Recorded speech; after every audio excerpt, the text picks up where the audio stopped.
Hello friends, myself Mansha Khatun, and today I am going to discuss axillary nerve in the form of diagram. So in my first video I discussed about the axillary nerve with the detailed explanation, and I will be posting the link of axillary nerve in my description box.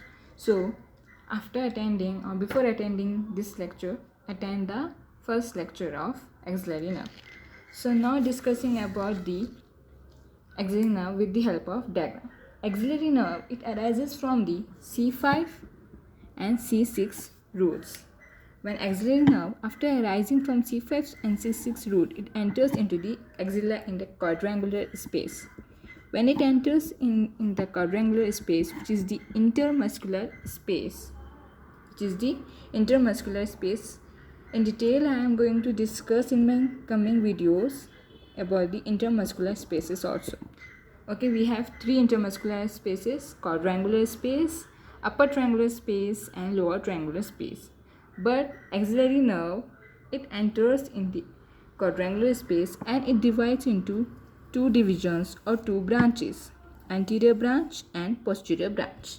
Okay, anterior branch of axillary nerve, it gives cutaneous supply to over the skin of the deltoid. Anterior branch, posterior branch. Posterior branch of axillary nerve is the most important branch. Okay. Now I will be discussing, there are mainly 5 branches of axillary nerve and I will be discussing one by one.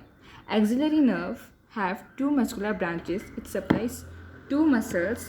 One is the deltoid muscle and second one is the teres minor muscle. These two muscles are supplied by the axillary nerve.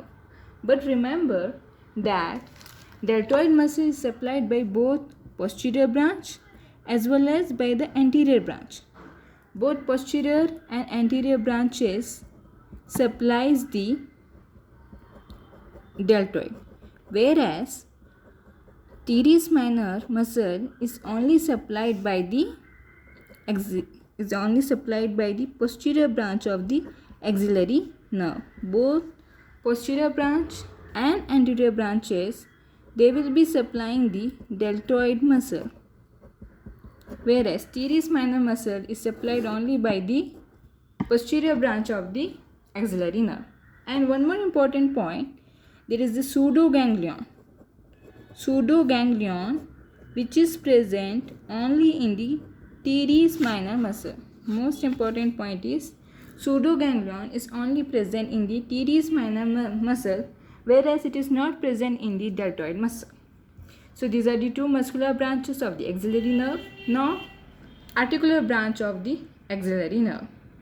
Articular branch of the axillary nerve, it gives to the shoulder joint. Okay, it supplies the shoulder joint. So this is one articular branch. Now two cutaneous branches.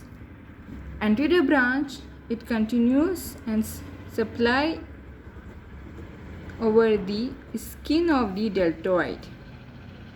Okay, and this posterior branch, it supplies the upper lateral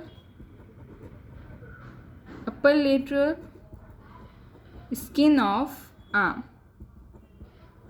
Okay, and hence this posterior branch of axillary nerve is also known as upper lateral cutaneous branch of arm. Okay, which is the most important point.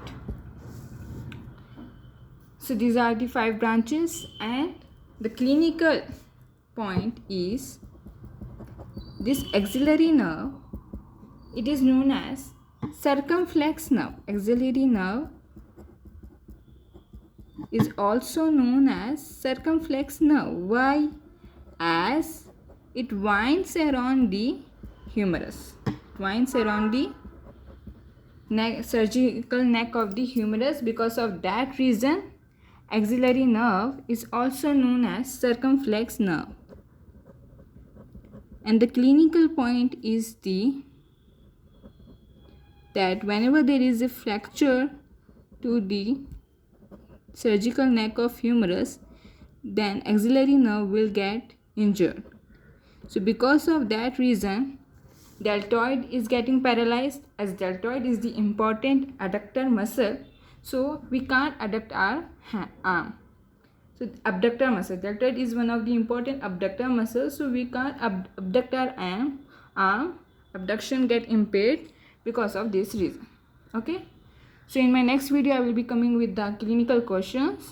So subscribe to my channel and press the bell icon